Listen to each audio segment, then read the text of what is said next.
Hi, my name is Michelle Wald and I'm a tango dancer. I'm also a physical therapist. I wanted to put this video together to help people who are starting tango that want to progress really quickly. There's a few things that I've noticed over the years that people tend to need more of sooner. When you start with the feet and align your body over your feet, you become more accurate in your alignment. And with tango, accuracy is quite important. So I would like to introduce to you some of the warm-up exercises and strengthening that I use to help myself feel good while I'm dancing and to recover as well. So the first thing I'd like to do is show you a few tricks that I use. And one of them is using a ball to roll up my feet. So I like the pinky ball. The high bounce pinky ball is my favorite. I'm glad I found it. I like a little give because my feet are tender and I don't like those hard balls or the spiky balls because tango is hard enough on your feet that I don't think you need to torture yourself. So especially if you're new or your feet are tight or sensitive or have some sort of injury, I would recommend something a little softer. This has a little give to it. I have another one that's a little bit more squishy, and that's fine too, especially if you have sensitive feet. So let me take you through a little routine. First, we're gonna do some loosening and some preparation for the feet. And then I'm gonna show you some strengthening exercises that'll really help you in your tango, especially as followers. You wanna be able to have the strength and the control of your body over your feet, and you need strong feet to do it. And you want them to feel good. So here's my secret number one. All right, so let me show you. If you need a chair, like if you feel like your balance isn't that good right now, that's okay. Use a chair, but use it very lightly. Try not to work and push off the chair strongly because you want to eventually be able to use your own strength to control your motion. You don't want to be using your partner to stabilize you. So you practice now and just know that it will improve over time. Okay, so we've got the pinky ball. And I start with some range of motion. So if you need to sit down for this, do some circles, just check out what the range is. See what it feels like. Check both feet, up and down, do some circles, and then take the ball and put it on the floor. Again, you can do this sitting as well. So at first, just kind of roll the ball on the bottom of your foot. Just get some circulation going. And take as much or as little time as you like. If you have swelling in your ankles, you would want to try to point and flex your foot. That helps the mobility of the ankle. And then pause at the ball of your foot, right behind the middle toe. And if you could put a little pressure there, you'll notice your big toe and your pinky toe drape over the ball. If you shift your weight forward, you'll feel a little bit more pressure, and you can gauge how much feels good to you. So pressure on, pressure off. Roll the ball to the middle of your foot, pressure on, pressure off. Roll it around a little bit, pressure on, and you can actually come up onto the ball and then put some weight. And again, you can gauge how much feels okay to you. You want to steady yourself. And then move the ball back and forth again. Move it back towards the heel, but just in front of the heel. And put some pressure on and take it off. Pressure on, pressure off. You can hold it for a while if that feels good. It's a nice way to get some pressure relief. Okay? And then do a few more milking. I'll do the side view so you can see You can point and flex and point and flex. You can do a side to side. Make sure that you're not twisting anything, that you're getting mostly a side to side roll of the ball. Feels really good. Okay, now just check your 2 feet again. How's that feel? To me, it feels like my right foot is more relaxed into the floor, not holding much tension. My toes are relaxed. And then go ahead and do the other foot. So I keep this in my shoe bag. It's great for before and after tango because you might be a little tired in your feet, and this helps recovery. It'll decrease any swelling you may have had, and will decrease that feeling of tired feet. So one of my trick number 1, you'll be hearing about some more later. Now I would like to talk to you about strength. So tango dancers' feet need to be strong. I was really surprised. I'm pretty strong, and I was so surprised how tired my feet were so quickly. So you need to strengthen your feet. It's really important. So to prepare yourself, and it's one of those things that you'll find that will make your dancing much better, much quicker. So I want you to rock forward and back over your feet. Kind of think about moving your body forward and your body back. If depending on your posture type, you might have a more forward hips. And yeah, I feel it on my forefoot and my hips. But if you're stacking everything on top of your feet, then try to find the middle, the heels, middle, the forefoot, the middle, the heels. So when you're strengthening your feet, again, if you need a chair, go ahead and use it. You're gonna think about pushing into the balls of your feet and lifting your heels, and then lower down. Think of your inner heels touching. You don't want to turn in or out. So this is step number 1. Raise up on the balls of your feet. Heel raises.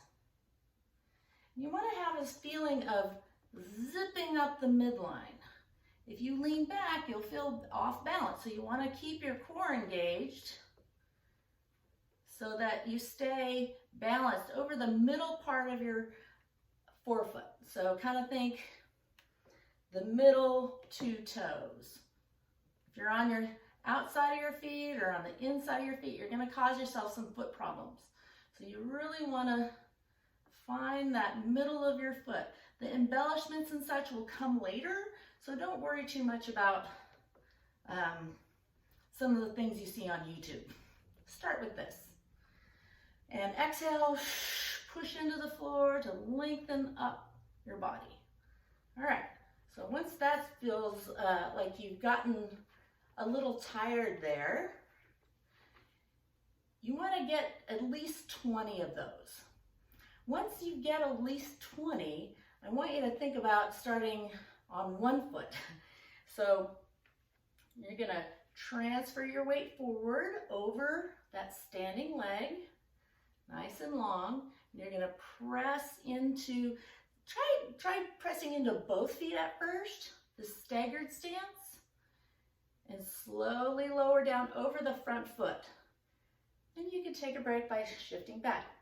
Shift forward, press into the ball of the foot, aligning over that midfoot, and slowly down.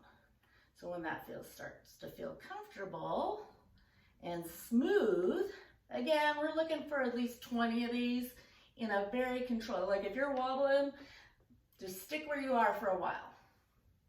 It's more about control than how many you get. So weight transfer forward. You feel the middle of your foot, feel your forefoot, press down. You can use a little bit of pressure on a chair, but mostly on that back foot. I call this a split stance. So 1 foot is forward, 1 foot is back. So you want to get nice and tall over that standing leg.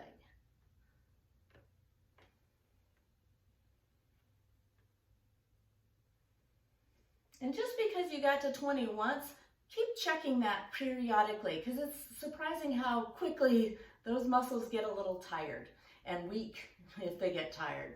They'll take a vacation. So keep them strong by repeating the sequence. And then once 2 feet in the staggered stance is good, then you're going to want the single leg toe raise. So up and down, up and down.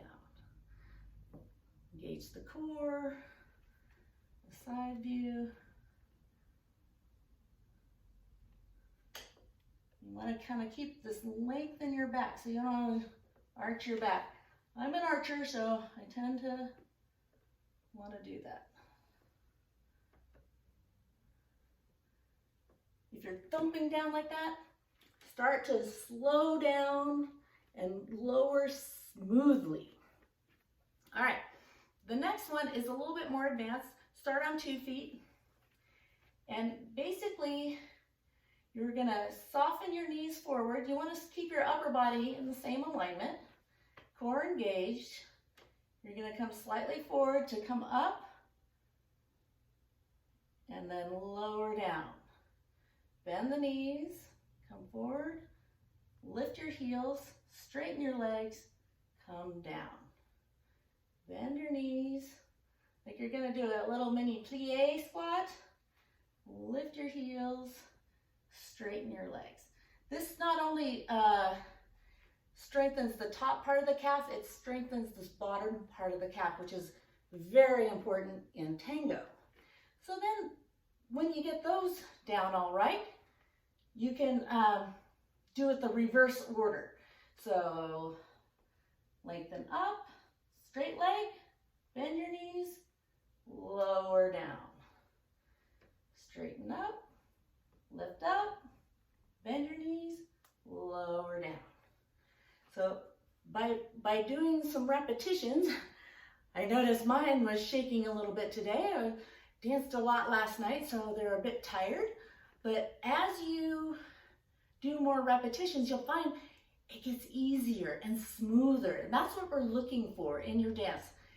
It's smooth and it's beautiful and it feels great. So once you really feel that accuracy of your weight transfer, it'll make all the difference in the world and your dance will be delicious. So the last thing I want to talk about is moving your body weight over your feet. So one way I practice that is stand on one leg. So if you push off on one foot, let's go this way.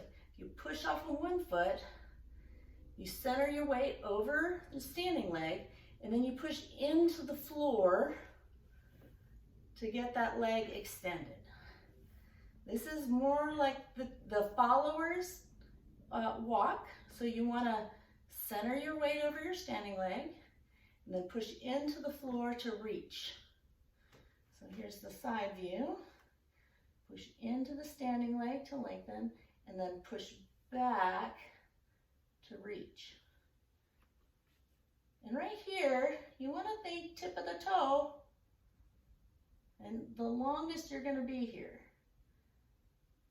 Let it come back, soften, push into the floor, push in again, think toe. Point your toe, be strong here, hold, hold, hold, woo, balance, right? Push into the floor, push to go back. Lengthen and hold.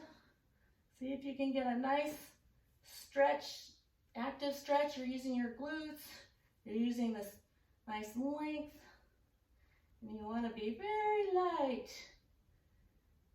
And as you let go, then you can soften. Weight transfer.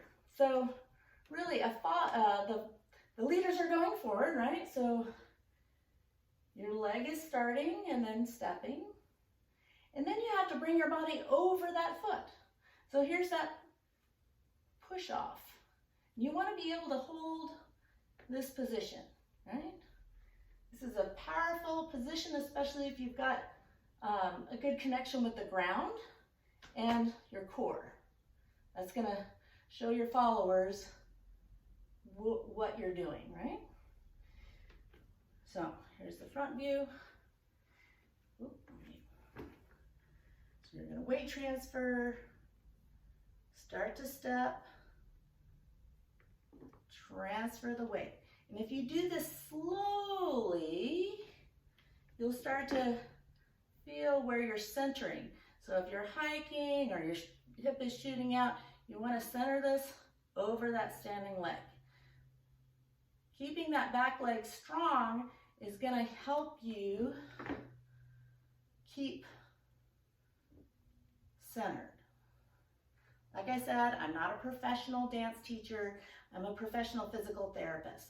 So it's all progress, right?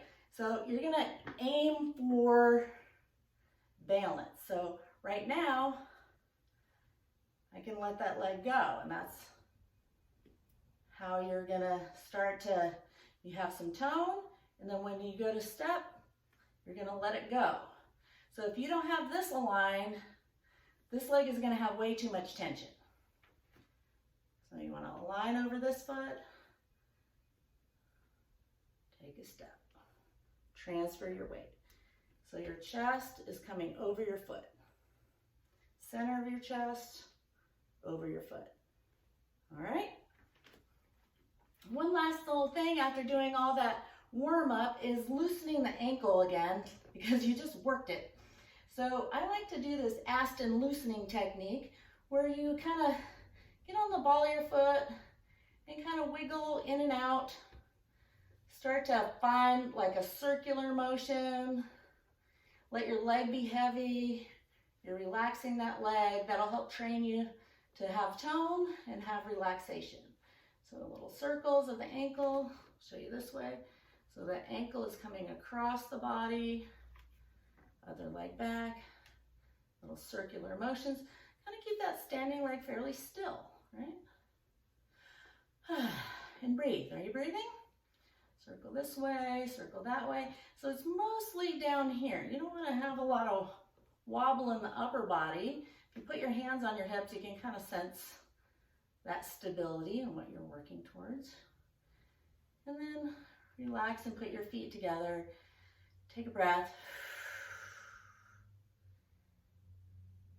Usually feel pretty grounded after all that.